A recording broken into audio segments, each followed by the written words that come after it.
Olá, me chamo Kimberly Marques, sou mestranda pelo Programa de Pós-Graduação em Agronomia e Ciências do Solo da Universidade Federal Rural do Rio de Janeiro, orientada pelo professor Andrés Calderim Garcia. O nosso trabalho é sobre a análise dos pigmentos fotossintéticos em arroz cultivados em solos com biochar. A baixa fertilidade dos solos agrícolas, principalmente o pronossolo, que é o solo estudado, tem sido tema de melhorias futuras, pois apresenta baixa fertilidade, limitações de disponibilidade de água e nutrientes, solos frágeis à erosão e baixa produtividade vegetal. Para isso, o uso do biocarvão adquirido pela pirólise de biomassa vegetal tem mostrado melhoria nos aspectos característicos químicos, físicos e biológicos, como assim também oferece uma boa fertilidade para os solos agrícolas, disponibilidade de água e nutrientes, melhores condições do crescimento radicular e produtividade vegetal, visando assim estabelecer de forma eficaz a sustentabilidade e conservação dos solos nos três pilares: ambiental, social e econômico. Portanto, o objetivo desse estudo foi avaliar os efeitos da aplicação de 4 tipos diferentes de biochar sobre os níveis de clorofila A e B em plantas de arroz cultivadas em plano solo ápico de textura arenosa. Para análise experimental, foram adquiridos 4 diferentes biocarvões comerciais e aplicados a 4 doses diferentes em plano solo ápico cultivados com arroz. Após, foram feitas as leituras de clorofila A e B aos 26 e 32 dias após a semeadura, determinados com clorofilômetro. As análises estatísticas foram realizadas no SOFT-R. O gráfico relacionado aos teores de clorofila A e B aos 26 dias após a semeadura obteve um aumento semelhante nos diferentes biochar. Isso sugere que os biochar apresentam propriedades físicas e químicas semelhantes. Este aumento dos níveis de pigmentos fotossintetizantes pode estar relacionado à melhoria na disponibilidade de nutrientes, promovida pelas doses de biochar. Já no gráfico 2, podemos verificar que 32 dias após a semeadura, o índice de clorofila obteve variações entre os tratamentos. Os teores de clorofila A mantiveram-se estáveis. No entanto, os teores de clorofila B apresentaram um acúmulo significativo no tratamento de biocarvão 3 e do biocarvão 4, que pode estar relacionada à liberação gradual de nutrientes devido às características estruturais do biochar. Isso promove uma manutenção do solo e também a reserva de nutrientes no solo, favorecendo o crescimento da planta. Podemos concluir que o biochar exerce uma influência significativa na produção de pigmentos fotossintéticos e que em todos os tratamentos houve um aumento no nível de clorofila A, indicando um potencial na capacidade fotossintética das plantas. Para a clorofila B, o aumento foi particularmente significativo nos tratamentos de biocarvão 3 e biocarvão 4. Além disso, o biochar promove eficiência fotossintética ao longo prazo e também um aumento na produtividade agrícola em solo com texturas arenosa. Agradecemos à Universidade Federal Rural do Rio de Janeiro, ao Programa de Pós-Graduação em Agronomia e Ciências dos Solos, ao Grupo de Pesquisas em Química Biológica do Solo, às agências de fomento CAPES, FAPERJ e CNPq. Obrigada.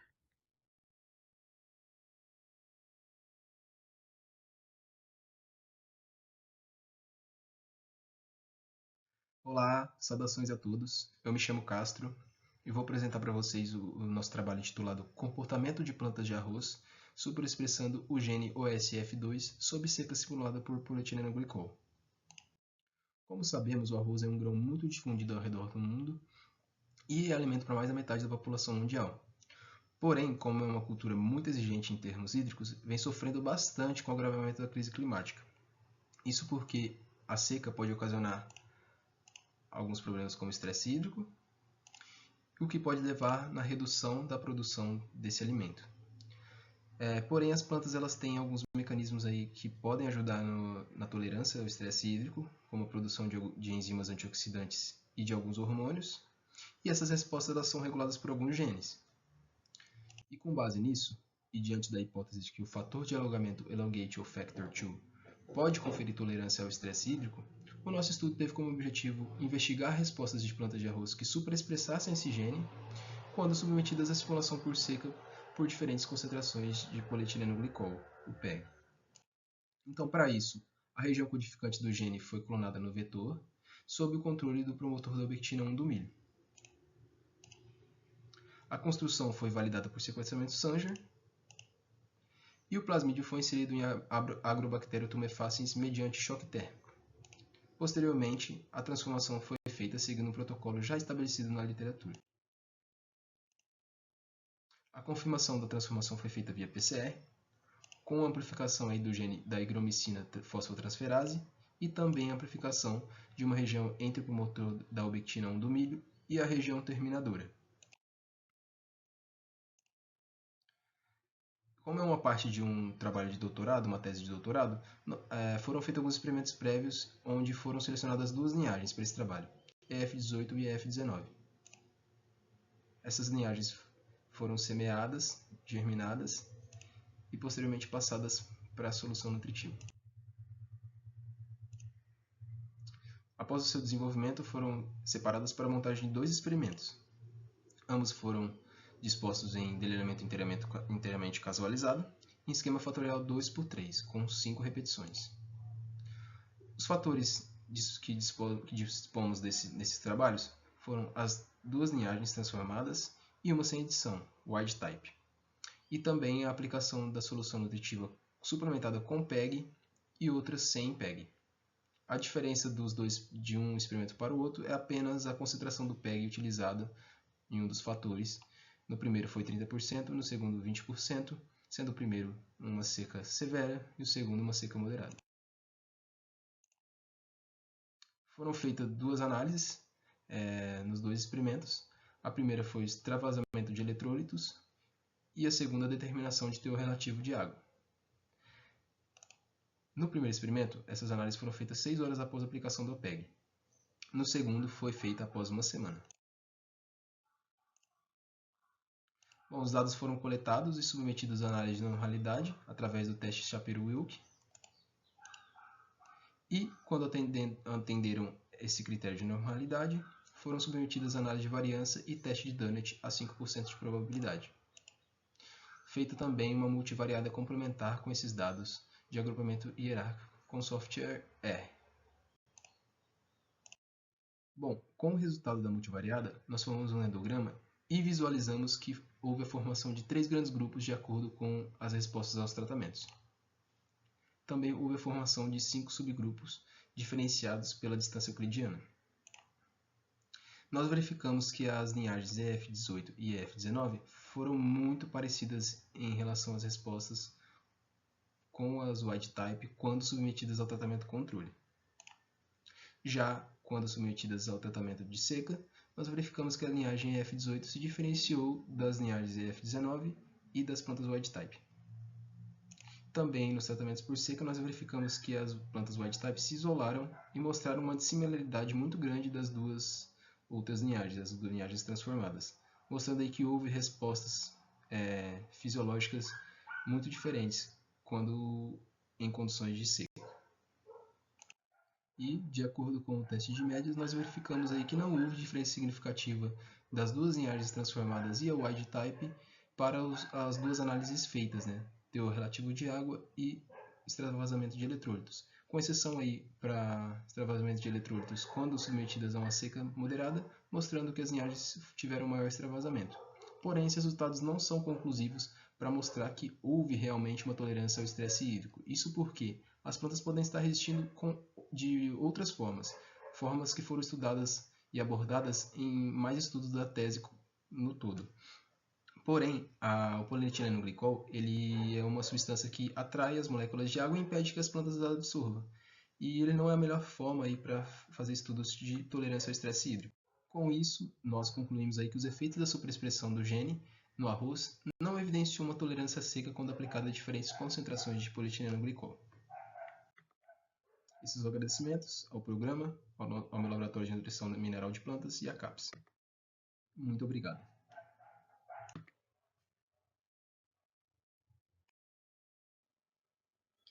Olá a todos, eu me chamo Maria Caroline Aguiar Amaral, sou engenheira agrônoma e mestre em agronomia pela Universidade Estadual do Sudoeste da Bahia e atualmente sou doutoranda do programa de pós-graduação em Biosistemas pela Universidade Federal do Sul da Bahia. Vou apresentar o trabalho intitulado Distribuição de agregados estáveis em água no solo sob sistemas florestais. Esse trabalho ele foi elaborado e escrito pelo Maicon dos Santos, Patrícia Aures Bittencourt, Paulo Henrique Marques Monroy, Maria Carolina Aguiar, Marcos Gervásio e Luiz Alberto. Bom, no Brasil, o plantio de florestas ele começou há mais de um século justamente com a introdução de mudas do gênero Eucaliptus, justamente visando a produção de madeira para dormentes de estradas de ferro. E esse gênero ele se desenvolveu muito bem aqui no país, desde a sua introdução até hoje. Ele ainda é uma das principais espécies utilizadas nos dias atuais. E os plantios florestais brasileiros eles são considerados os mais produtivos do mundo, principalmente em termos de volume de madeira por área ao ano e por permitir uma rotação mais curta entre o ciclo de plantio e o outro. E aqui no país, a utilização de espécies nativas em programas de reflorestamento ainda é muito restrita e pouco utilizada. Então, assim, há um grande potencial para ser explorado, né? Principalmente no que diz respeito à espécie Pterogyne nitens, que é a madeira nova, né? Que é uma espécie pertencente à família Fabaceae, que tem aí um grande potencial para ser explorado no reflorestamento. E essa espécie ela reúne todas as características que são necessárias para poder ser empregadas em plantios florestais. Bom, e a estabilidade dos agregados ela constitui um parâmetro muito importante para se determinar a produtividade e a resistência à degradação de determinado solo. E essa agregação ela ainda está associada à estabilização do carbono, à infiltração e armazenamento de água no solo, à aeração, porosidade e compactação do solo, além da resistência à erosão hídrica. E no Brasil, essas áreas com plantios de florestas com espécies nativas ainda são muito reduzidos e, portanto, os estudos ainda são muito escassos, né? Então, daí é muito importante a realização de estudos do solo em áreas de cultivo com espécies nativas visando o reflorestamento, né? Portanto, com esse trabalho, objetivou-se estudar e quantificar a distribuição dos agregados no solo em sistemas florestais. O estudo foi conduzido no município de Vitória da Conquista e foram estudados 3 sistemas florestais, sendo 2 plantios homogêneos de eucalipto e de madeira nova e uma floresta nativa. Essa aqui, conforme observado na imagem, é a mata de cipó. O plantio de eucalipto e a floresta nativa estão distantes cerca de 12 quilômetros em linha reta do cultivo de madeira nova. Em cada um desses sistemas foram determinadas 4 parcelas experimentais.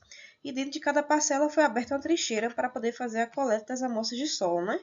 Foram coletadas nas profundidades 0,10, 10, 20 e 20, 40. E esse solo foi conduzido ao laboratório seco para obtenção de terra fina seca ao ar e posteriormente conduzido ao fracionamento úmido conforme a metodologia de Elliott 86. E foram então obtidas frações macroagregados, conforme observado aqui, microagregados, conforme observado aqui, e silt mais argila, né? Esse material ele foi seco em estufa e posteriormente foi feito o cálculo para poder observar a contribuição de cada classe dessa em termos de peso para a fração total do solo.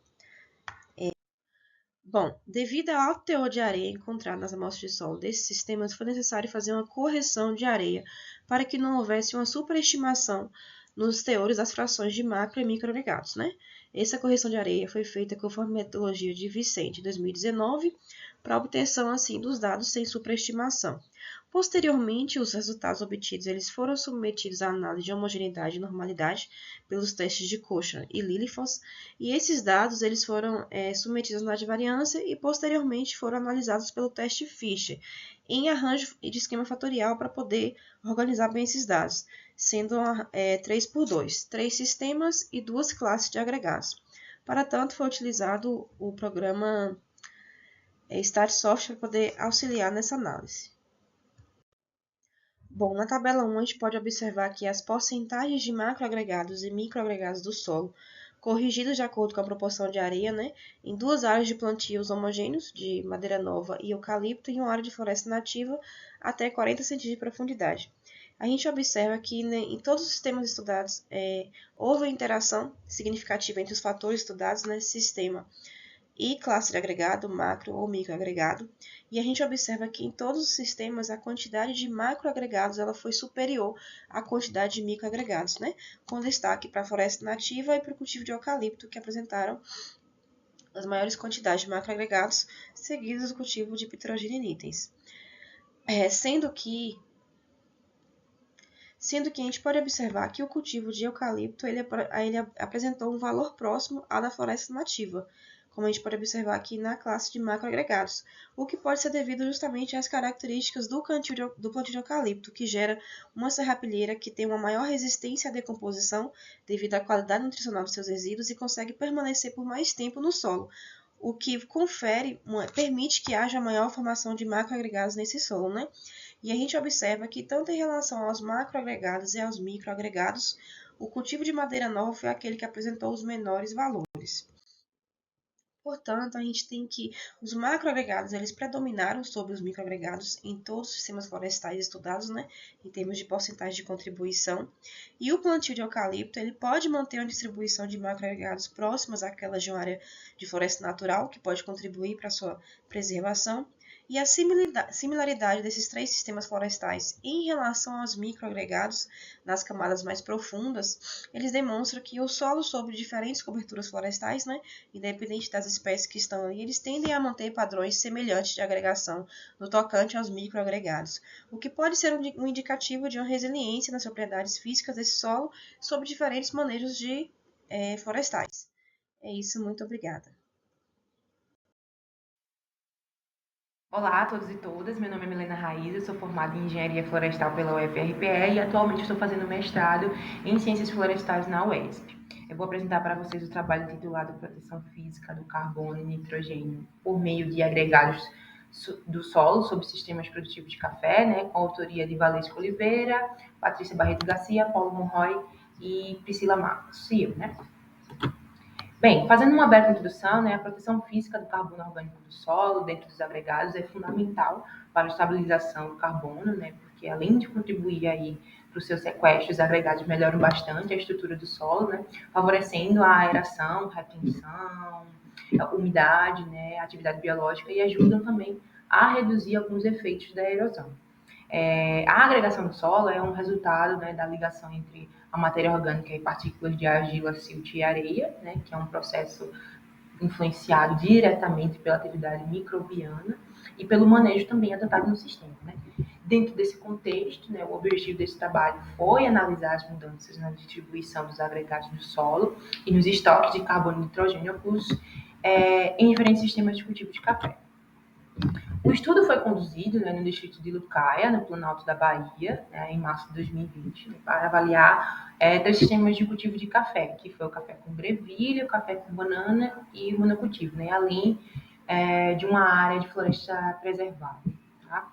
Em cada sistema, né, foram demarcados aí parcelas, onde foram abertas trincheiras para a coleta de amostras de solo em 6 profundidades diferentes, né, visando fazer análises químicas e físicas, e também foi realizado o fracionamento do solo dos agregados, né, em macro e microagregados, né, submetendo-os a secagem e pesagem para avaliar suas proporções.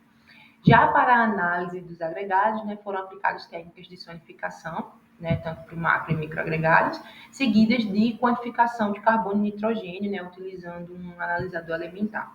Tá? Os dados foram também coletados os dados foram coletados, né, foram submetidos a testes estatísticos de homogeneidade, normalidade, além da análise de variância, né, para verificar as diferenças significativas, além também da utilização de softwares.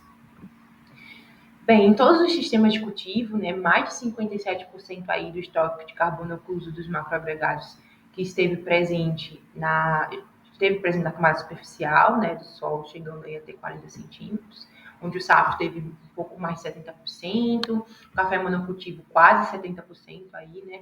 A floresta nativa com 60,5% e o café com banana 57,7%, que indica que a macroagregação é um importante mecanismo aí de estabilização e permanência do carbono no solo, tá? Influenciados diretamente pela serrapilheira presente ou também pela ciclagem e exudação das raízes, tá? E devido a isso, o sistema de café, né, pode contribuir significativamente para essa retenção de carbono, né, por ser uma espécie perene, né, que permite o aporte contínuo de resíduos vegetais, né? Então, para a quantidade de estoque de carbono incluso, né, não houve uma diferença significativa aí entre os sistemas, até 1 metro de profundidade, né, conforme aí essa figura 1 que a gente está vendo aí, separado em A e B, sendo A para carbono e B para nitrogênio. O café com banana, né, ele foi o que mais se aproximou aí da floresta nativa, né, no acúmulo de carbono ocluso, representando cerca de 10,35% e 10,2%, né, do estoque total de carbono. Já enquanto o safra e o café monocultivo acumularam aí uns 9,24% e 8,5%, né, do estoque total de carbono. Né? Já por outro lado, os estoques totais de nitrogênio ocluso, né, até 1 metro de profundidade, evidenciaram diferenças entre os sistemas onde a floresta nativa ainda se manteve com o melhor desempenho, mas seguidos aí do café com banana, que não se diferenciou significativamente do café monocultivo do safra. A variação, né, da oclusão de nitrogênio entre os sistemas de cultivo se deve principalmente a diferenças na entrada de matéria orgânica, né? No safra, por exemplo, a adição de esterco bovino pode ter aumentado, né, a atividade microbiana, acelerando aí a decomposição da matéria orgânica e liberando mais nitrogênio na forma mineral, o que reduz a sua oclusão, né? Já no sistema de café monocultivo, a menor oclusão pode ser atribuída ao recente revolvimento do solo, por exemplo, né? E também à baixa diversidade vegetal, que ocasiona em pouca adição de resíduo aí. Então, a gente pega para comparar com a floresta nativa, né, que se mantém altos estoques de carbono e nitrogênio, e isso é muito devido ao ambiente estável e ao contínuo aporte, né, de resíduos vegetais, que acaba equilibrando melhor essa entrada e saída desses elementos. Tá? Então, o sistema de café em sistemas agroflorestais ou monocultivo, né, tem grande potencial de estabilização de carbono e nitrogênio no solo. O estoque de carbono e nitrogênio ocluso, né, nos agregados do solo não varia entre os sistemas de café, né, com exceção de perdas no estoque de nitrogênio nos sistemas SAF e monocultivo, e os macroagregados estocam mais carbono e nitrogênio oclusos do que os microagregados, né, e desempenham um papel importante para a preservação desses elementos no solo. Aqui tem algumas referências, né, utilizadas, e é isso, obrigada, desejo um ótimo evento para todos e todas. Meu nome é Caio Nicolau, eu sou aluno de agronomia na Universidade Federal Rural do Rio de Janeiro. Atualmente sou bolsista FAPERJ e orientado pelo professor Marcos Gervásio no Departamento de Solos da Universidade. Eu vou apresentar um pouco sobre o meu trabalho, que foi intitulado Estabilidade de Agregados em solos de textura leve na Baixada Fluminense do Rio de Janeiro. Bom, falando um pouco sobre agregados de solo, eles seriam basicamente a união de partículas unitárias do solo que sofrem alguns processos como a ação física, podendo ser aí o desenvolvimento das raízes, ciclos de umedecimento e secagem, forças químicas como a ação de íons floculantes, por exemplo, e unido a isso a gente também precisa de algum agente cimentante que pode ser representado aí majoritariamente pela matéria orgânica do solo. Além disso, eles são muito importantes, né, para manter a porosidade do solo, então você tem maior espaço para penetração e retenção de água, maior espaço para oxigênio, para o desenvolvimento radicular das culturas que vão ser implementadas nesse solo. E, além disso, eles podem também servir como um estoque de nutrientes para esses solos. Bom, nesse contexto se torna primordial a gente entender qual o sistema de manejo mais adequado para manter a qualidade física do solo. O sistema convencional, que é comumente utilizado na agricultura, pode ser desfavorável para a agregação do solo, porque o próprio uso de implementos para aração e gradagem podem desfavorecer essa agregação, além de compactar o solo a longo prazo. Em contrapartida, a gente tem sistemas um pouco mais conservacionistas, como o sistema plantio direto, por exemplo, que utiliza aí da cobertura vegetal, então ele pode incorporar possivelmente muito mais matéria orgânica no solo, além de ter um revolvimento mínimo, que favorece, né, a união das partículas e todo o processo de agregação. Partindo do princípio de que o sistema plantio direto tem a necessidade da cobertura vegetal durante o ciclo da cultura implementada, é entendível também que essa cobertura pode auxiliar no processo de agregação. Isso porque, além de aumentar a umidade do solo, a decomposição dessa matéria e a incorporação dela no solo acaba fornecendo um agente cimentante que é essencial nesse processo. Então, o uso de palhada acaba sendo bastante favorável para manter a qualidade do solo. A análise de estabilidade de agregados está relacionada à força, à resistência que esses agregados têm enquanto sofrem pressões externas. Então, o quão resistentes esses agregados são à disruptura, né, ou à desagregação propriamente dita. E nesse contexto, algumas métricas são utilizadas, como o DMP, o DMG e o IEA. O DMP seria o diâmetro médio ponderado, que trata-se então de uma estimativa da quantidade relativa de solo em cada classe de agregado. Enquanto o DMG, que é o diâmetro médio geométrico, ele mostra o tamanho mais frequente desses agregados. E o índice de estabilidade de agregado, IEA, ele é na verdade uma medida de agregação do solo, então ele varia de 0 a 100%. Bom, sobre a metodologia utilizada, a coleta foi feita no Sítio do Sol, que é uma unidade de produção orgânica na Baixada Fluminense do estado do Rio de Janeiro, no município de Seropédica. A amostragem foi feita nos 10 primeiros centímetros, na camada mais superficial. Essas amostras foram secas e individualizadas manualmente, passaram por um processo de atamização e utilizou-se então um diâmetro médio de 8,75 milímetros para a realização das análises de estabilidade. Após isso, foram então utilizados 25 gramas dessa massa de agregados para a realização das análises de estabilidade, que foram feitas via seca e via úmida, ambos com agitador mecânico vibratório. Para via seca, utilizou-se um agitador eletromagnético, para via úmida, um agitador do tipo Yoder. Em ambas as metodologias, a massa de agregados é posta num conjunto de peneiras e sofre um processo de agitação até que esses agregados se diferenciem nas diferentes tanques. No agitador do tipo Yoder, esse processo é feito com água. Após o resultado dessas análises, a gente rodou então os dados no software R e foram feitos então os testes de homogeneidade e normalidade.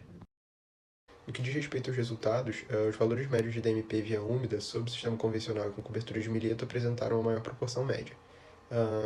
Para o DMG via úmida, ainda no sistema convencional, os maiores valores médios foram observados nas coberturas de milheto e feijão de porco.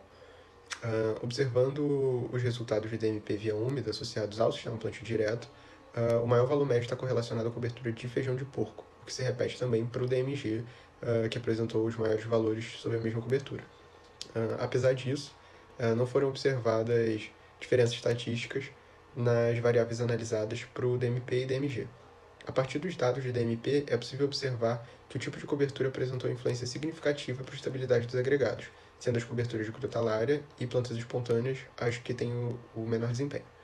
Para os valores de DMG via seca, o tipo de manejo adotado apresentou diferença significativa, sendo o sistema convencional inferior ao sistema plantio direto. Já para o índice de estabilidade de agregados, o sistema convencional apontou os maiores resultados quando comparados ao sistema plantio direto. Em sistema convencional, o maior valor foi apontado sobre a cobertura de feijão de porco, enquanto no sistema plantio direto, o maior foi observado em plantas espontâneas. Para ambos os sistemas, a cobertura Coquetel 1 apresentou o menor desempenho. Agora, sobre as conclusões, o estudo demonstrou que, para o índice de estabilidade de agregados, a cobertura de feijão de porco foi significativamente maior em ambos os sistemas, tanto no sistema convencional como no sistema plantio direto. O sistema de manejo e as plantas de cobertura influenciaram a estabilidade dos agregados no que diz respeito às proporções do diâmetro médio ponderado e do diâmetro médio geográfico via seca, todavia sem demonstrar estatisticamente diferenças significativas. Aqui estão algumas referências que foram consultadas para a realização desse trabalho e eu gostaria de agradecer a toda a equipe que tornou possível a escrita, né, e a elaboração dessa pesquisa. E, além disso, também gostaria de agradecer à Universidade Federal Rural do Rio de Janeiro e à FAPERJ. E é isso. Obrigado por assistir. Olá a todos. Eu me chamo Giovanni Silva Mesa Vila de Miranda Bastos. sou graduando de Agronomia da Universidade Federal Rural do Rio de Janeiro e venho apresentar para vocês o trabalho de título Efeitos do cascalho de perfuração marítima sobre a dinâmica do pH do solo.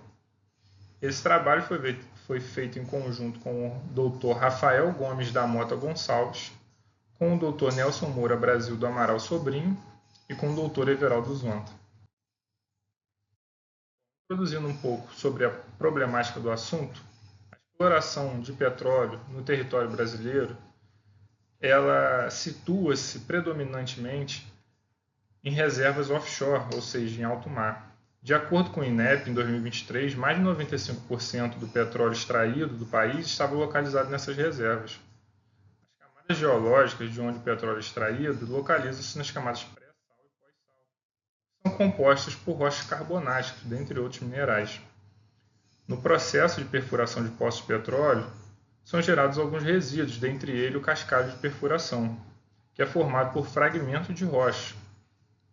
Após o tratamento do material para remoção dos poluentes, oriundos do fluido de perfuração, foram identificados elementos potenciais para uso na agricultura, principalmente o calcário e o magnésio. Nesse slide, eu trago uma representação da estação e das camadas de extração de petróleo offshore, visando representar a posição e a profundidade com que essas camadas estão localizadas. A obtenção desse resíduo ela ocorre através da perfuração dos poços, que é realizada através das brocas de perfuração associadas ao fluido de perfuração que são utilizados nesse processo. O objetivo desse trabalho foi avaliar o potencial de utilização do cascalho de perfuração offshore como corretivo para solos ácidos, neutralizando a acidez, devido ao caráter de seu mineral de origem. Como material e métodos, o trabalho foi constituído de um delineamento experimental inteiramente casualizado com 4 repetições. Os tratamentos foram compostos por amostras de solos ácidos, representados por 3 classes de solos, planossolo, latossolo e o argissolo, e por 2 diferentes resíduos de cascalho offshore, o pré-sal e o pós-sal. As 3 classes de solos foram incubadas com diferentes doses dos resíduos de cascalho.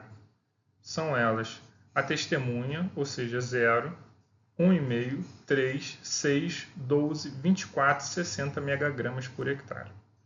As amostras foram mantidas a 70% da capacidade de campo durante os 16 dias que se perduraram o ensaio. À direita, vemos as etapas de realização desse trabalho. Primeiramente, foram feitas as padronizações das amostras, segundo as disposições das amostras nos recipientes. Terceiro, uma representação da manutenção da capacidade de campo a 70%. E quarto, a leitura do pH das amostras, com auxílio do pHmetro. Como resultado, o cascalho pré-sal aumentou o pH dos solos durante os 16 dias. Entretanto, o crescimento dos valores de pH foi estabilizado logo após os primeiros dias da aplicação. O maior incremento nos valores de pH ocorreu em função das doses aplicadas. O resultado demonstra uma alta velocidade de reatividade do resíduo no solo, indicando sua rápida capacidade de interação com as condições químicas do solo. Para o cascalho pós-sal, observou-se um aumento nos valores de pH logo no início do período, assim como o outro resíduo, que mantiveram-se relativamente estáveis até o final do ensaio.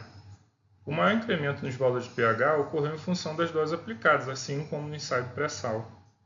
O incremento no valor de pH, quando comparados aos resultados do pré-sal, demonstra um menor poder de neutralização da acidez do solo. Possivelmente, essa diferença está associada a um menor conteúdo de cálcio e magnésio desse material. Dados os resultados, nós chegamos às seguintes conclusões.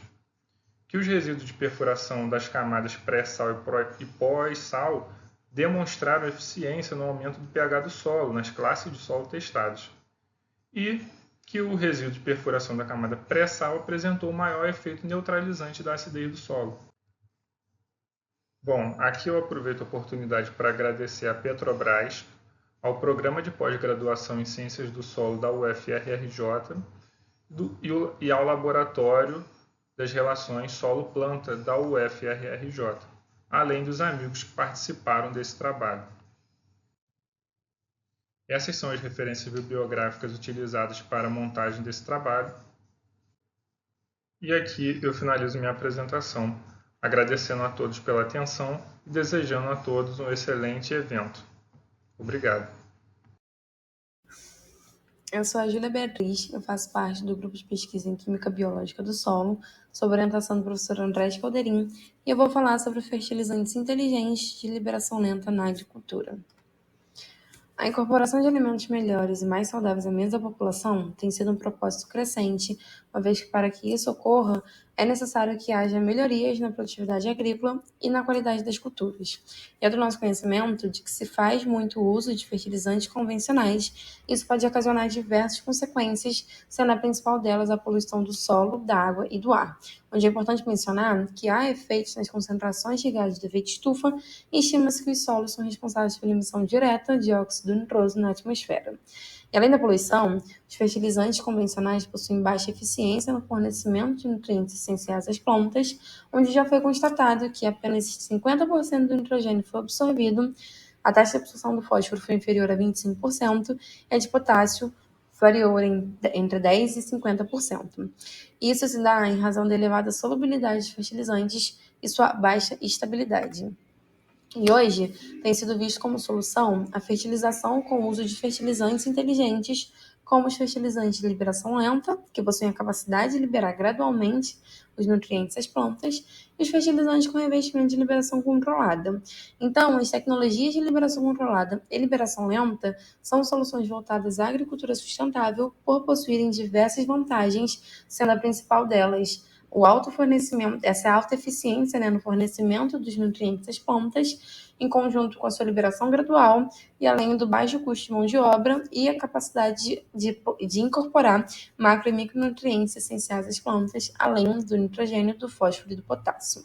Então, partindo disso, nós tivemos como objetivo produzir um fertilizante de liberação lenta de nitrogênio e comparar a sua eficiência com o fertilizante nitrogenado comercial, a ureia. Bom, para que isso fosse possível, primeiro nós produzimos os fertilizantes. Os nossos fertilizantes foram constituídos por carbono altamente pirolizado, à base de eucalipto, ureia, substâncias úmicas e estabilizantes.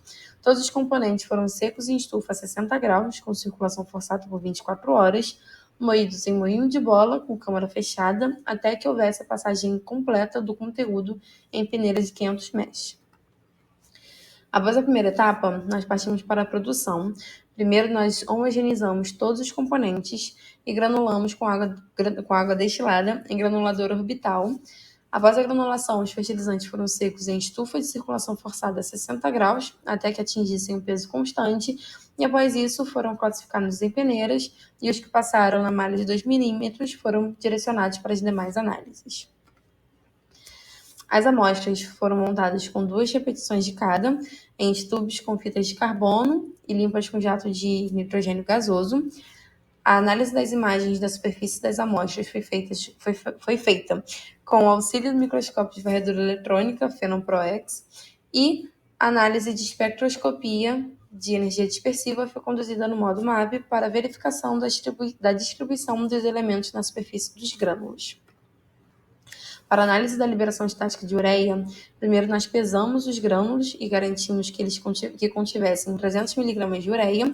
Colocamos em anemaias que continham 100 ml de água destilada, sob condições estáticas, e em períodos pré-determinados, nós extraíamos 5 ml da solução aquosa e adicionávamos 5 ml de água destilada para manter o peso constante. Para determinar a liberação de ureia pura em teores idênticos, nós acompanhamos o comportamento da liberação para poder comparar, por fim, com os nossos fertilizantes. E quanto à quantificação da concentração de ureia, esta foi feita com espectrofotometria ultravioleta visível, com base na reação de Ehrlich, na relação de 1:1, medindo a absorbância a 435 nanômetros do complexo entre ureia e PDAB.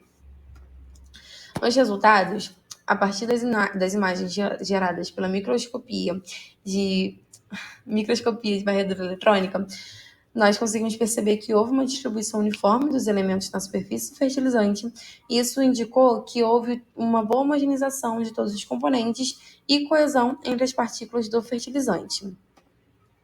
Já nas imagens geradas pela espectroscopia de energia dispersiva, nós conseguimos ver que o carbono e o nitrogênio estiveram presentes em quantidades percentualmente similares, e isso mostra que a técnica foi capaz de aderir o nitrogênio capturado ao nanocarbono presente no fertilizante. Por fim, quanto à liberação de ureia, houve de fato uma redução nas taxas de solubilização da ureia pelos grãos do fertilizante de liberação lenta. Então, foi constatado que a ureia pura se solubilizou completamente no período de 10 horas, enquanto o fertilizante de liberação lenta liberou a ureia de maneira gradual durante todo o experimento. Então, o fertilizante de liberação lenta apresentou um potencial para melhorar a eficiência no uso de nitrogênio. Isso se deu em razão pela capacidade de disponibilizar os nutrientes por um período mais extenso, além de liberar gradualmente os fertilizantes e minimizar as perdas, os nutrientes, e minimizar as perdas por lixiviação e volatilização, que são situações comuns dos fertilizantes convencionais. E essa capacidade de liberar gradualmente se deu em razão de uma maior estabilidade, uma maior resistência à dissolução, em razão da presença de nanocarbono. Por fim, nós concluímos que os fertilizantes de liberação lenta tiveram uma distribuição uniforme dos elementos em toda a sua superfície e cumpriu com o objetivo de liberar a ureia de forma controlada. Por fim, nós agradecemos à CAPES, à CNPq e à FAPERJ pela oportunidade de apoio financeiro no desenvolvimento da pesquisa, ao Laboratório de Química Biológica do Solo e ao Laboratório de Multiusuário de Ultraestrutura por toda a estrutura e amparo fornecido. Obrigada. Olá, meu nome é Daniele França de Oliveira Torquia, sou pós-doutoranda no Programa de Pós-Graduação em Agronomia e Ciência do Solo da Universidade Federal Rural do Rio de Janeiro e vou apresentar a vocês o nosso trabalho que tem como título Análise do potencial do uso de biochar no crescimento de arroz em solo arenoso. Os solos brasileiros são predominantemente ácidos, de carga dependente de pH e têm como predomínio a caulinita, óxidos e hidróxidos de ferro e alumínio. Nesses solos, há uma grande demanda por nutrientes, principalmente o potássio e o fósforo. Entretanto, esses nutrientes não estão prontamente disponíveis para as plantas. O potássio, como possui carga positiva, fica na camada difusa do solo, onde é facilmente lixiviado e, consequentemente, ocorre grande perda deste nutriente. Em relação ao fósforo, ele possui carga negativa na forma que é encontrado na solução do solo. Ele é facilmente atraído para a fase sólida, formando um complexo de esfera interna e dessa forma ficando ali indisponível para a planta. Esses solos são facilmente degradados e difíceis de promover a sua regeneração. Atualmente, busca-se soluções para a regeneração desses solos, as quais são preconizadas pela agricultura inteligente, que tem como base a produtividade, a mitigação, a adaptação e resiliência climática. Dentre as tecnologias estudadas atualmente, o biochar, além de diversas outras aplicabilidades, ele pode funcionar como condicionador de solo, devido às suas propriedades químicas, como a presença de grupos funcionais em sua superfície, pH, sequestro de carbono, troca de nutrientes e também propriedades físicas, como a sua alta área de superfície, porosidade e capacidade de retenção de água. Nesse sentido, foram estudados 4 biochars comerciais diferentes, denominados BC1, BC2, BC3 e BC4. Foram adicionadas 3 doses, 10, 20 e 30 toneladas por hectare. Essas doses de cada biochar foram utilizadas no experimento com plantas de arroz, da cultivar Nipombari, com delineamento experimental inteiramente casualizado, fatorial 4×3, com adicional de 7 repetições. As análises foram realizadas aos 12, 17, 22, 27 e 32 dias após a semeadura, com auxílio de uma régua. Os resultados mostram que os tratamentos com biochar não influenciaram positivamente na altura, quando comparado ao controle, principalmente aos 27 e aos 32 dias após a semeadura. Comparando os tratamentos, o Biochar BC4 mostrou influenciar positivamente no crescimento do arroz, principalmente no período de 22 e 27 dias após a semeadura. No início do experimento, é possível que as plantas ainda estejam ajustando os processos fisiológicos, não respondendo aos tratamentos. Nessa fase, há limitação à resposta ao uso de bioestimulantes ou fertilizantes, pelo fato de ainda estar sendo formada a base metabólica e os compostos bioativos não terem sido absorvidos e metabolizados. Com o aumento do tempo do experimento, a planta exige uma quantidade maior de nutrientes, possivelmente não sendo suficiente apenas a aplicação do biochar.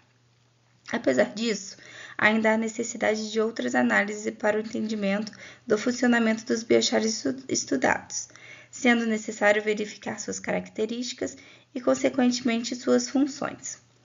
Por outro lado, o biochar exerce diversos efeitos a longo prazo, como já relatado na literatura, como melhoria da estrutura do solo e retenção de água, aporte de carbono, disponibilidade lenta dos nutrientes, mitigação dos gases do efeito estufa. Além disso, o biochar pode permanecer no solo por milhares de anos, como um reservatório de carbono. Portanto, o fato de não beneficiar o crescimento vegetal em relação ao controle pode não ser um fator limitante, sendo necessária uma análise a longo prazo. Portanto, concluímos que os tratamentos com os biochars em estudo não promoveram melhora no crescimento das plantas de arroz em comparação ao controle. Dentre os tratamentos, o Biochar BC4 mostrou maior potencial no crescimento, principalmente após 22 dias após a semeadura. O biochar pode ser uma alternativa sustentável a longo prazo para a mitigação da degradação dos solos e das mudanças climáticas, atuando na regeneração dos solos e no aporte de carbono recalcitrante.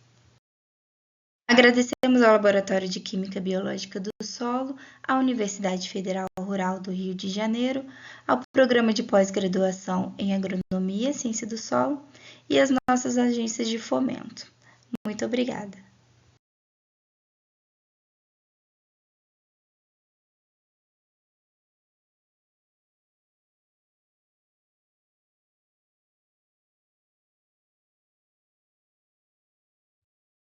Olá, sou Eduarda, aluna do Programa de Pós-Graduação em Fitossanidade e Biotecnologia Aplicada, e o meu resumo é sobre a formulação de um potencial fertilizante organomineral encapsulado de liberação lenta.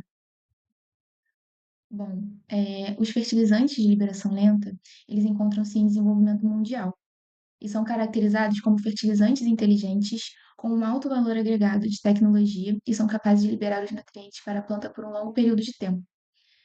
Dessa forma, ele reduz a perda de macro e micronutrientes por lixiviação e volatilização, aumentando a eficiência em sua absorção pela planta. O uso na agricultura tem demonstrado ganhos satisfatórios tanto em produtividade quanto a diminuição dos gastos com insumos e mão de obra.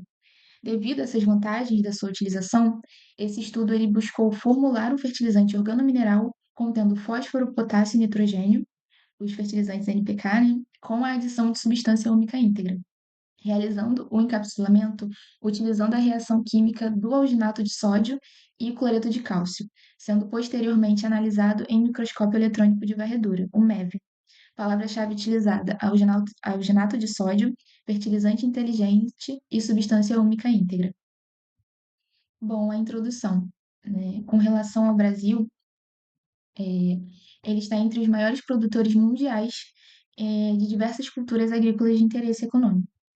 O crescimento contínuo da agroindústria nacional reflete-se no aumento da produtividade agrícola, impulsionando por uma fertilização do solo cada vez mais eficiente. Os fertilizantes, tanto sintéticos quanto os naturais, eles fornecem nutrientes essenciais ao desenvolvimento das plantas, sendo eles classificados em macro e micronutrientes, conforme a necessidade das culturas.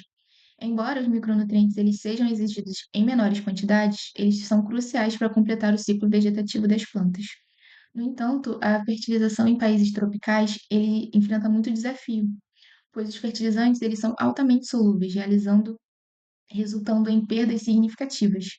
Nos últimos anos, os fertilizantes inteligentes de liberação lenta e controlada, eles ganharam uma importância tanto em pesquisas quanto no mercado, porque esses fertilizantes eles liberam os nutrientes ao longo de um período prolongado, o que traz benefícios com relação à redução de perdas dos nutrientes por lixiviação e volatilização. E com relação aos fertilizantes inteligentes de liberação lenta e controlada, eles aumentam a eficiência de absorção de nutrientes pelas plantas, promovendo o crescimento das culturas de interesse em detrimento das plantas invasoras. O estudo em questão ele visou formular um fertilizante, como eu já mencionei, um fertilizante inteligente, utilizando a reação química entre o alginato de sódio e o cloreto de cálcio, realizando o encapsulamento, né, do NPK e da substância úmica íntegra.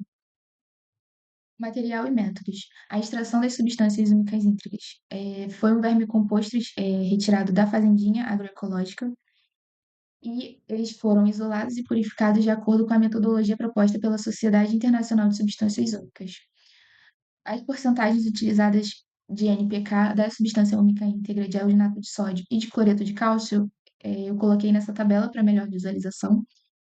Foi realizado o controle e 6 tratamentos, sendo do tratamento 1 ao tratamento 6 adicionado de forma crescente de 5 em 5% de substância úmica íntegra.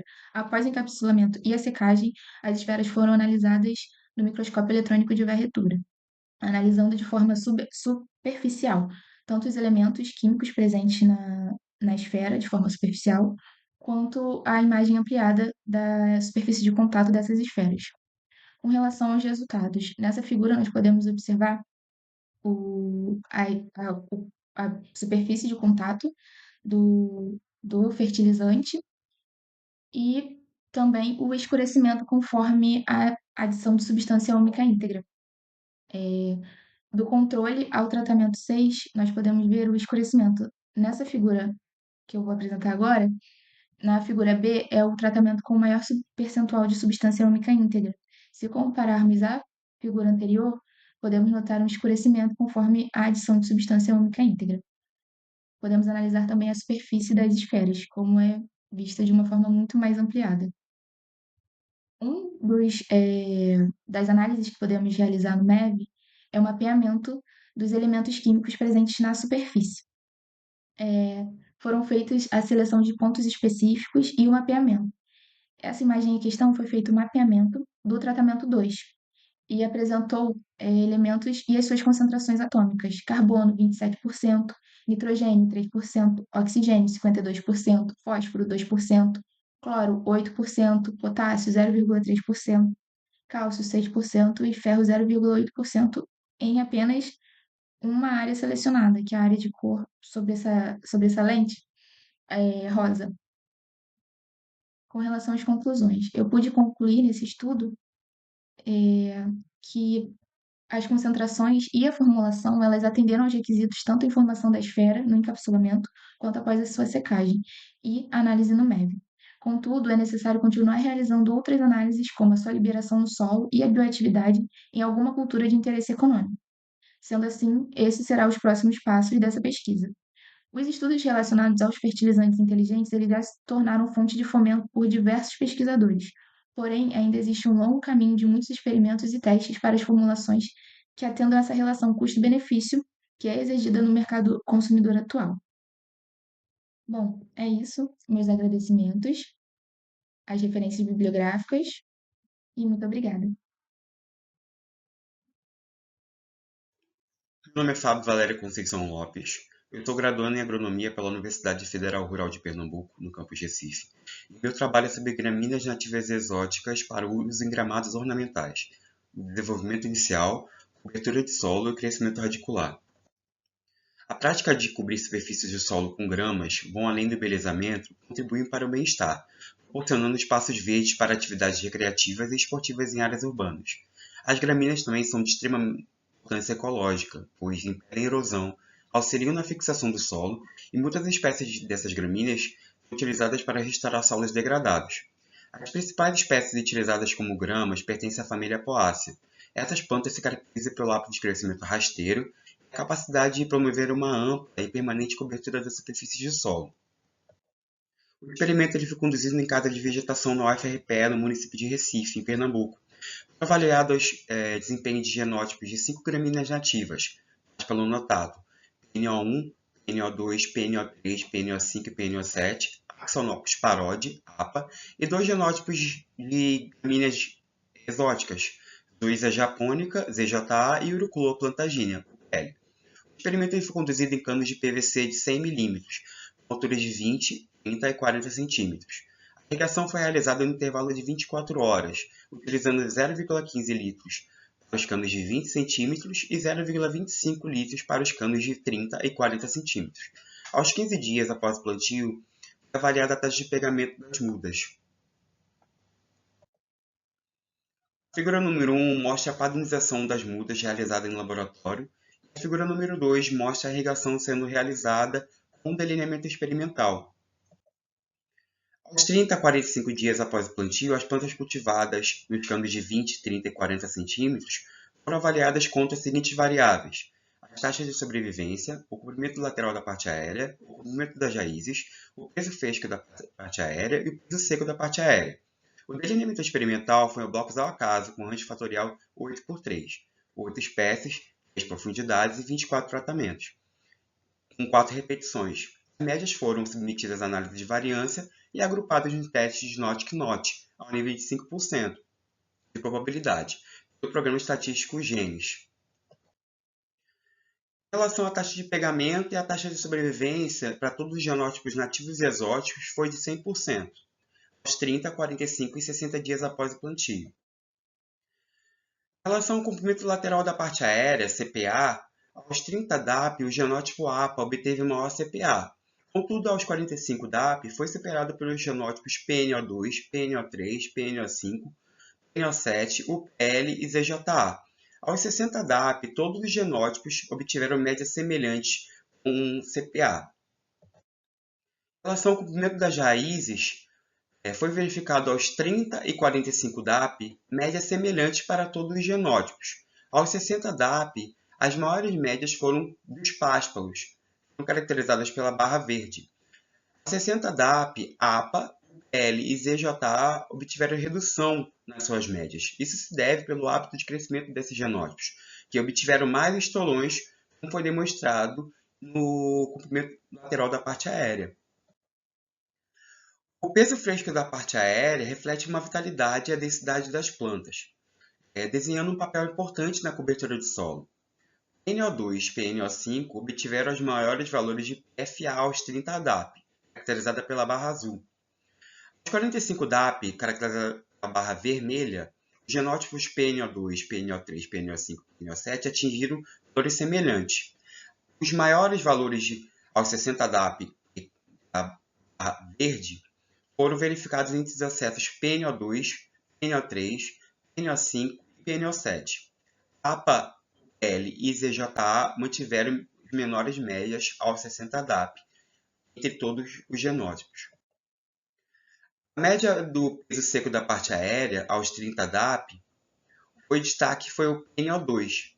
Aos 45 e 60 DAP, todos os genótipos de páspalo notato obtiveram valores semelhantes. O peso seco da parte aérea de gramíneas ornamentais indica uma capacidade de armazenamento de nutrientes e energia das plantas, contribuindo para uma resistência a condições adversas. Conclusão: os excessos de páspalo notato e Zuisa japonica tiveram médias satisfatórias para a maioria dos atributos, aos 30, 45 e 60 DAP, para a formação dos gramados. Considerando características de gramíneas que sejam utilizadas para propagação com mudas, os excessos de páspalo notato, PNO1, PNO2, PNO3, PNO5 e PNO7, obtiveram boas médias para todas as variáveis. O genótipo Urucula plantagínea não pode ser indicada como uma espécie utilizada para gramados, por ser uma planta invasora. Obrigado.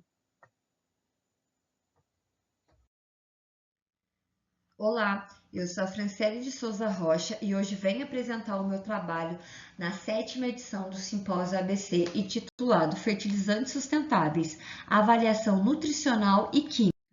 O solo é um dos recursos naturais mais afetados pela degradação ambiental. Sua qualidade está em função da sua capacidade de manter a produção sustentável, ajudando a preservar os recursos naturais e o equilíbrio ecológico, os quais são fundamentais para a saúde das plantas, dos animais e dos seres humanos.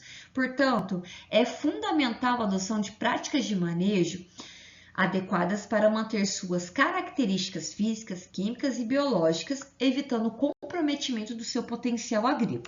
Nesse sentido, os resíduos orgânicos têm se mostrado uma opção viável para a melhoria da fertilidade do solo, uma vez que são fontes abundantes de nutrientes essenciais. Contudo, na maioria das vezes são depositados de forma inadequada ao meio ambiente, acarretando na contaminação do solo e água. Portanto, é imprescindível a adoção de tratamentos adequados ao realizar a deposição final desses materiais.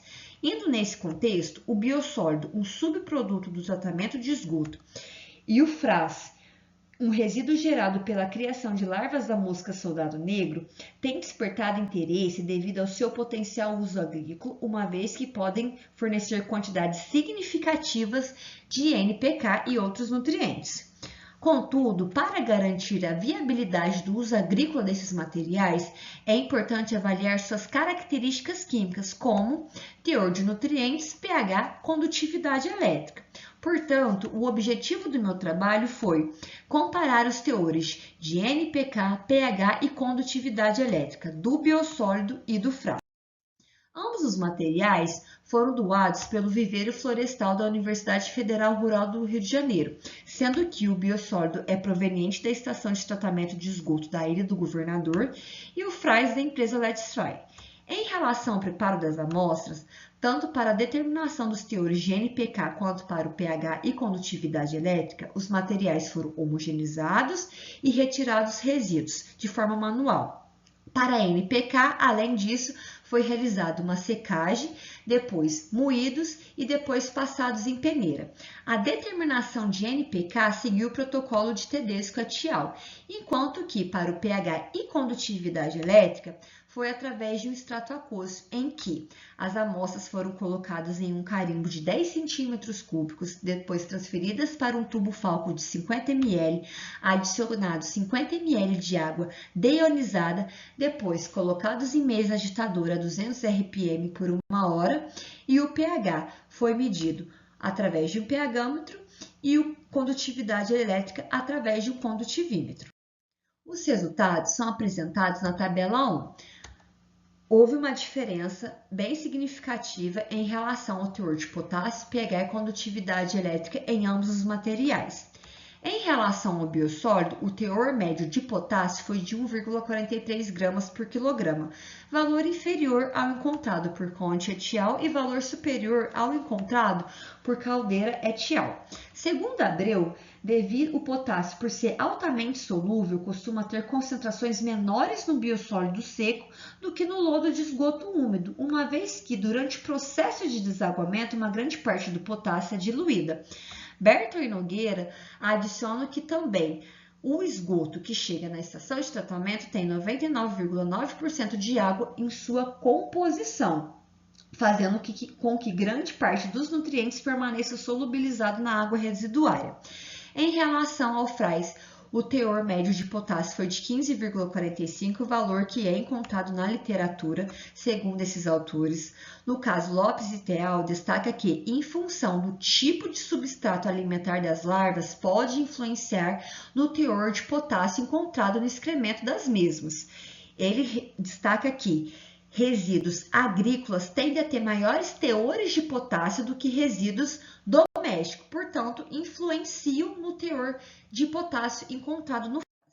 Em relação ao pH do biossólido, o valor encontrado nesse trabalho foi de 4,17. Segundo Conte et al., o pH encontrado em biossólido é de 5,1 a 6,4, o qual é influenciado pela presença de ácidos orgânicos, sais e nutrientes no próprio lodo, bem como o próprio tratamento do lodo.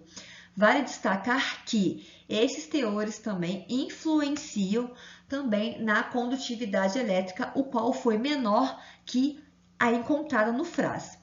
O pH do FRAS foi de 7,15. Na literatura, esse valor pode estar entre 5,4 a 9, o qual é influenciado pelo tipo de substrato e das condições de criação das larvas. A elevada condutividade elétrica está relacionada principalmente ao elevado teor de nutrientes, como o potássio, que pode aumentar significativamente a condutividade elétrica, ressaltando que houve uma condutividade elétrica bastante alta no nosso trabalho em relação ao o potássio, o fósforo, em ambos os materiais, apresentou teores próximos entre si, sugerindo que ambos os materiais podem ser viáveis fontes desse nutriente. O nitrogênio foi menor no frais do que no biossólido, sugerindo que o biossólido seja uma melhor fonte de N do que o frais. Concluímos que o frais apresentou maior teor de potássio e condutividade elétrica, enquanto o biossólido destacou-se pelo seu elevado pH. Essas diferenças sugerem que o frais pode ser uma fonte promissora de potássio para o solo e plantas, sendo depositados com cautela, enquanto o biossólido é mais útil em solos mais alcalinos. Agradecemos a todos os colaboradores desse trabalho e a todos os ouvintes. Muito obrigada. Olá a todos. Eu me chamo Juliana Ferreira e vou apresentar o trabalho sobre resistência bacteriana em solos agrícolas, um desafio para a saúde única, onde fui orientada pela professora Irene Coelho e co-orientada pela professora Xana Matos.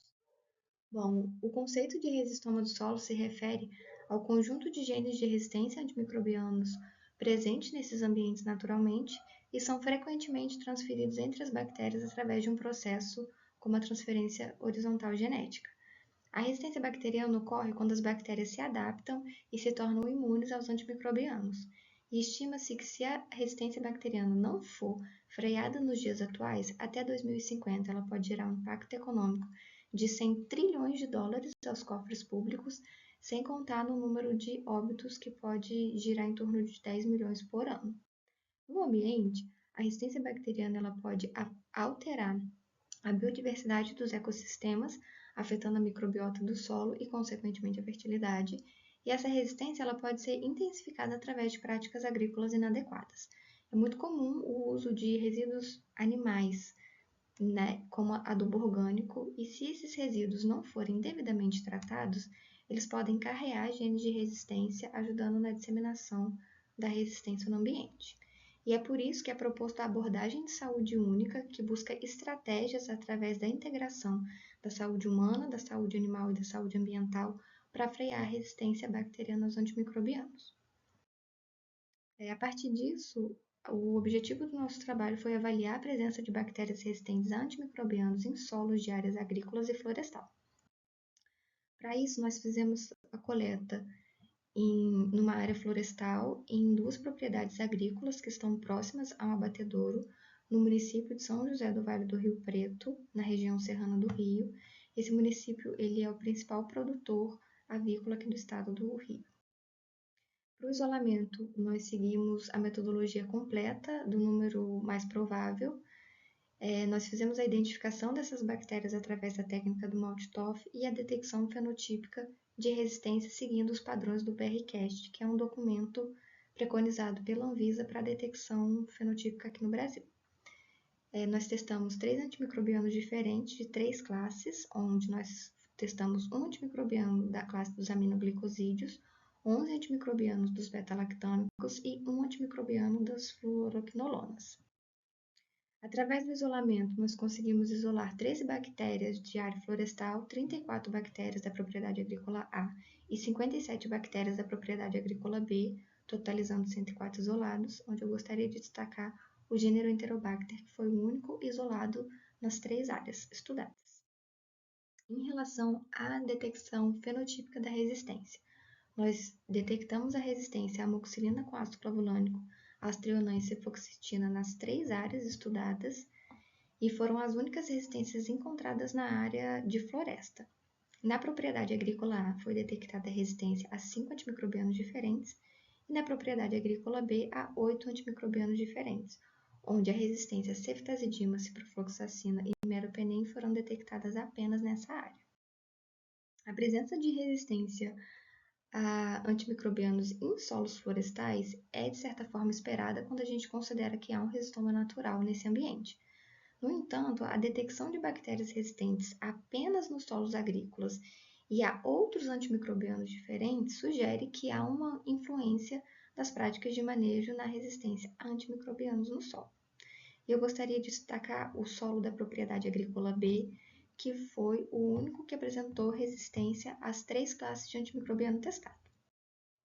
Em relação à resistência fenotípica nos gêneros, o gênero Enterobacter apresentou resistência a 4 antimicrobianos testados, com 100% dos isolados resistentes à cifoxitina.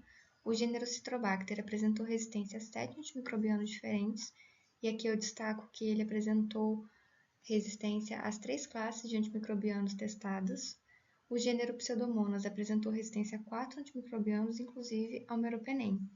O gênero Pseudomonas ele é especialmente problemático na clínica porque é uma bactéria que já tem uma série de resistências naturais, o que vai dificultar o seu tratamento frente a algumas infecções. E o meropenem ele é um carbapenêmico utilizado de último caso, apenas só quando uma série de tratamentos anteriores falharam. Então, ter uma bactéria do gênero Pseudomonas resistente ao meropenem em ambientes, em solos, é extremamente preocupante.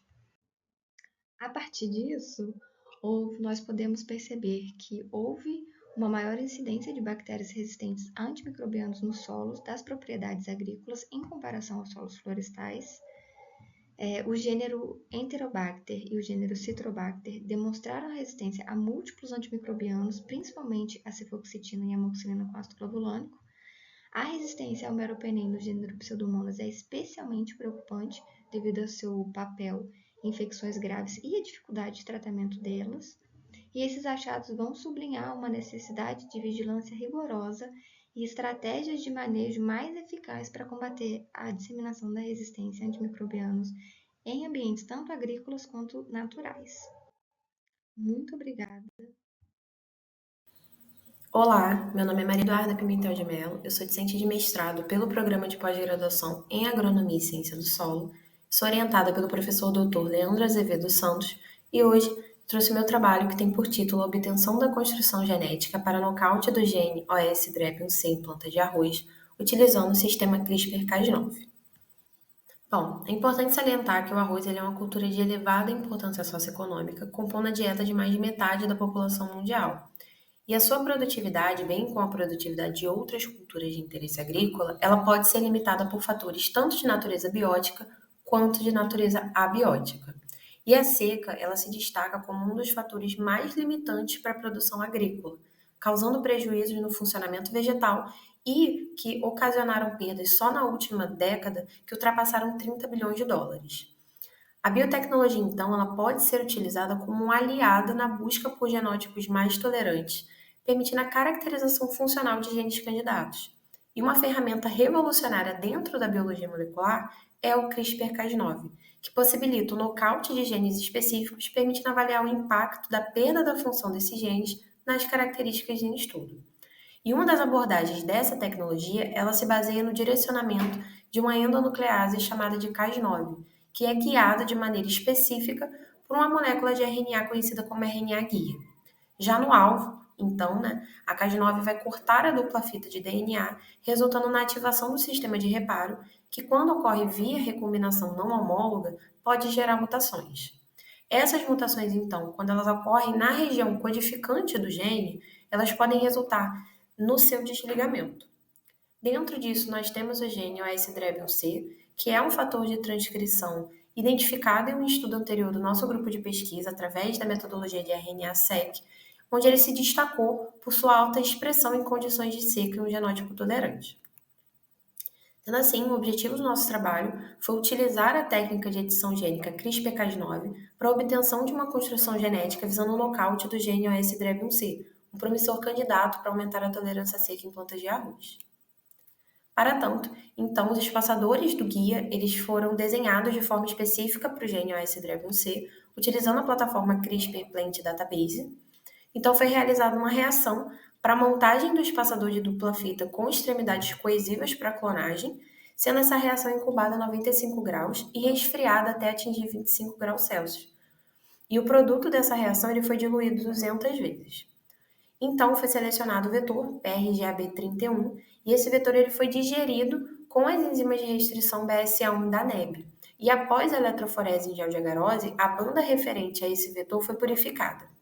Então foi feita uma reação de ligação utilizando a enzima T4 ligase, unindo o vetor digerido, o vetor aberto, com o espaçador de dupla fita, sendo essa reação incubada overnight a 4 graus Celsius. O produto dessa reação, então, foi introduzido através de eletroporação em colônias de Escherichia coli da estirpe DH5-alfa, todas competentes, para multiplicação e extração de plasmídio. E a integridade da construção foi confirmada tanto via ensaio de restrição, quanto também por sequenciamento do método Sanger. E, posteriormente, essa construção, que foi confirmada como íntegra, foi introduzida em agrobactéria para a transformação de plantas de arroz pelo método indireto. Entrando na parte dos resultados, eu trouxe esse gel, onde foi feita uma PCR com primers específicos para amplificação de uma região entre o terminal 5' do gene LAC-Z e o gene OS-DREB1C. Então, foram selecionados, no gel a gente pode ver o marcador, um controle negativo e 22 colônias, sendo que todas elas se mostraram positivas para a presença da construção, apresentando bandas na altura esperada. E o elevado rendimento do processo de transformação, ele demonstra a eficiência do método de eletroporação utilizando o DNA plasmidial. Bom, eu também trouxe aqui um esquema do vetor original, o PRGAB31, e é possível observar no esquema desse vetor que ele apresenta 2 sítios muito próximos de corte para a enzima BSA1.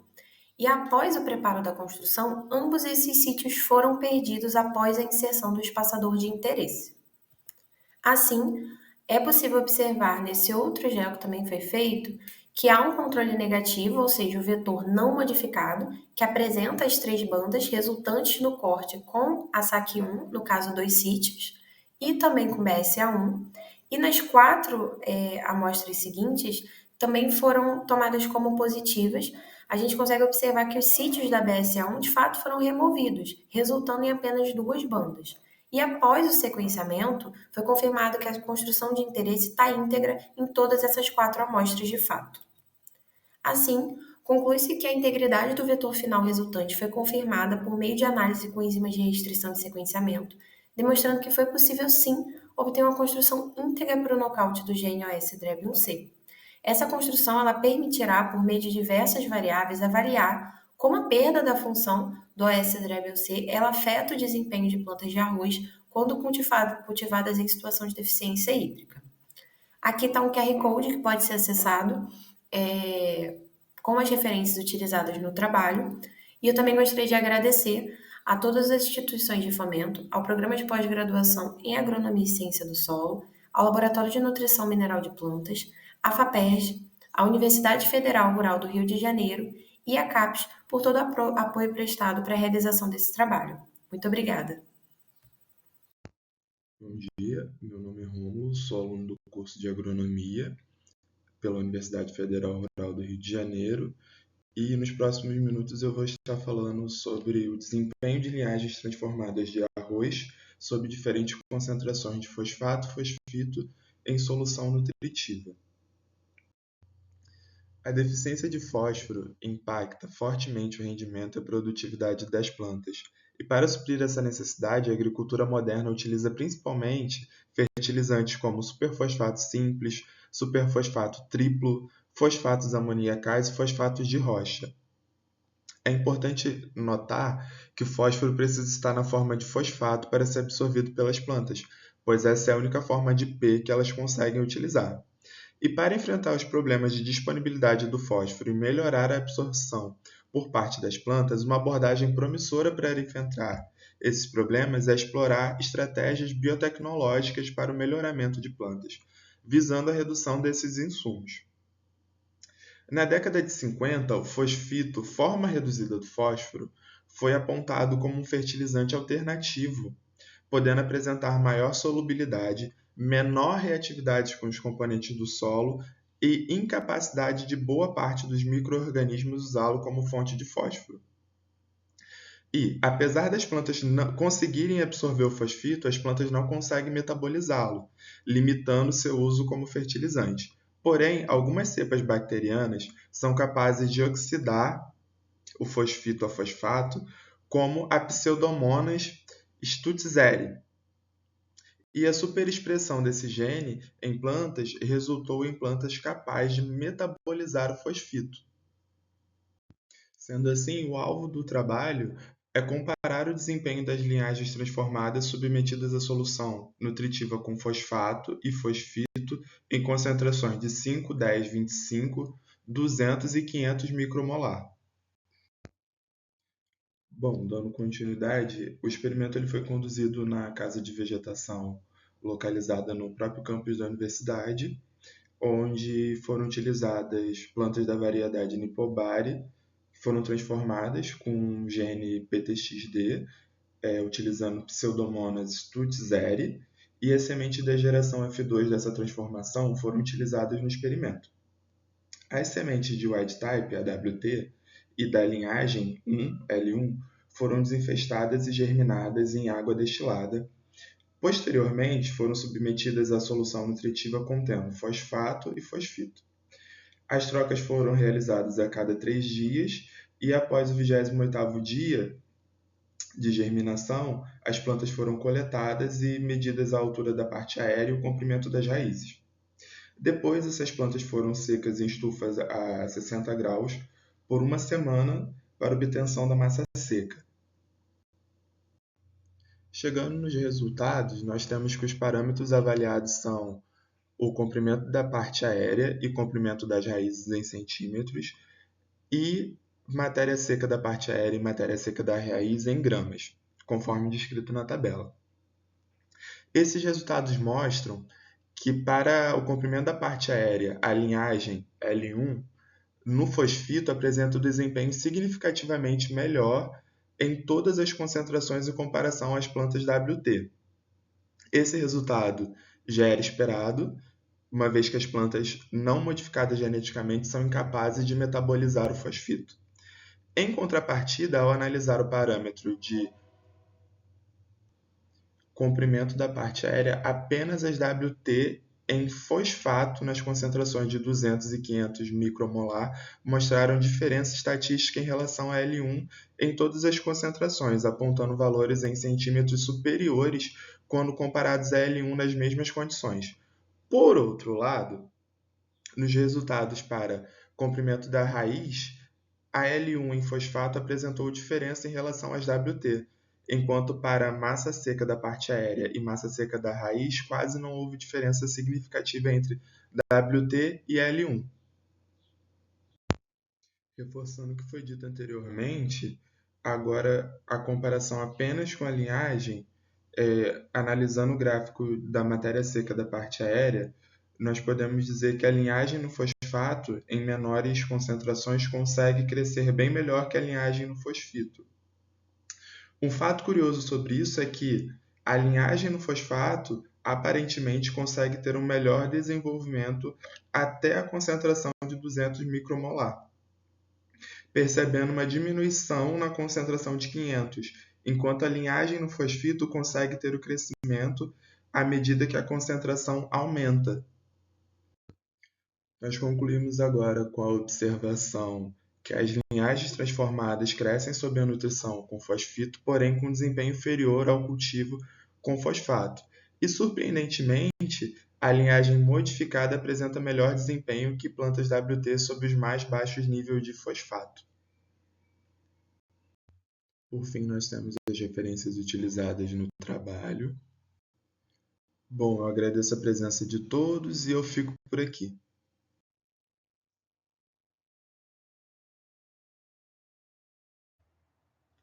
Olá, boa tarde. Eu me chamo Fernanda Seixas Arsênio. Eu sou estudante de graduação do curso de Agronomia pela UFRRJ. Eu sou orientada da professora Irene da Silva Coelho e hoje eu vou apresentar meu trabalho intitulado Seleção de bactérias solubilizadoras de fosfato de alumínio, alternativa sustentável para solos brasileiros. Dando início à apresentação, sabe-se que em solos tropicais, como os solos brasileiros, são altamente intemperizáveis e ácidos, e devido à sua mineralogia, possuem óxidos de ferro e alumínio, que fixam o fósforo, tornando ele menos insolúvel e, consequentemente, menos disponível para as plantas. Bom, destaca-se que o fósforo ele é o segundo macronutriente mais essencial para as culturas vegetais e a sua falta afeta diretamente a sua produtividade. Bom, para poder mitigar a baixa disponibilidade do fósforo no solo, grandes quantidades de formas solúveis são acrescentadas em ambiente agrícola para poder favorecer a máxima produtividade. Bom, só que essa prática ela pode gerar diversos problemas ambientais. Um deles é a poluição do solo ou até mesmo a eutrofização de corpos d'água. Bom, diante disso, o objetivo do trabalho foi avaliar a capacidade de isolados bacterianos em solubilizar fosfato de alumínio. Bom, para a realização deste trabalho foram utilizados 30 isolados bacterianos. Eles foram inoculados em meio de cultura TSB, incubados a 150 RPM durante 24 horas e, posteriormente, foi feita a leitura da densidade ótica a 600 nanômetros, a fim de deixar todos os isolados em uma mesma faixa de crescimento. Bom, posteriormente, eles foram inoculados em meio NIBRIP, que é um meio seletivo para a solubilização de fósforo. Bom, é importante salientar que, neste momento do experimento, foi ajustada a leitura do pH para 7. Bom, posteriormente foi incubado as amostras a 150 RPM durante 14 dias. Após esse período, foi feita a leitura do fósforo solúvel utilizando o protocolo de Teixeira 2017. E também foi realizado a leitura do pH final. A partir disso, observamos que os isolados SS89, SS183, SS150 e SS16 foram os que tiveram maior destaque no que tange à solubilização de fosfato de alumínio. Bom, é importante salientar também que essa leitura de fósforo ela foi expressa por miligrama por quilograma. Bom, observamos também que todos os isolados eles reduziram o pH em relação ao valor inicial, que era 7. Destacando o isolado SS89, SS15 e SS20, que foram os isolados que tiveram a maior queda em relação ao pH. Bom, o processo de biosolubilização de fósforo ele está relacionado com o potencial de reduzir o pH, uma vez que um dos mecanismos de micro-organismos solubilizadores de fosfato é excretar ácidos orgânicos e liberar prótons, assim acidificando o meio. Esses ácidos atuam na dissolução direta do material fosfático ou quelação de cátions ligado ao ânion fosfato. Dentre os ácidos orgânicos excretados pelos micro-organismos, podemos citar o acetato, o oxalato, o lactato, entre outros. É de suma importância destacar que a mobilização de fosfato de ferro e de alumínio não está diretamente relacionada à redução do meio, como podemos observar no isolado SS102 e SS120, que foi o isolado que teve uma queda do pH, mas ele não foi um dos que mais solubilizaram. Essa mobilização ela está relacionada com a capacidade dos ácidos orgânicos formarem complexos estáveis com os íons de ferro e alumínio, facilitando assim a liberação do fósforo. Apenas para destacar, ácidos como citrato, malato e tartarato têm demonstrado maior eficácia na solubilização de alumínio devido às suas elevadas constantes de estabilidade, formando complexo com esses metais, substituindo o fosfato adsorvido no sítio do solo.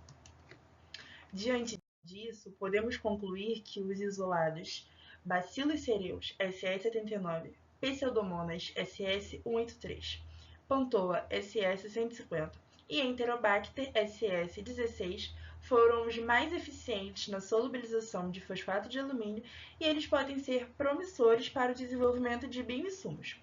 O uso desses micro-organismos em produtos biológicos ele pode promover uma maior disponibilização de fósforo no solo, que contribui para um manejo mais sustentável dos recursos ambientais, otimizando o uso de insumos e reduzindo a dependência de fertilizantes fosfatados convencionais.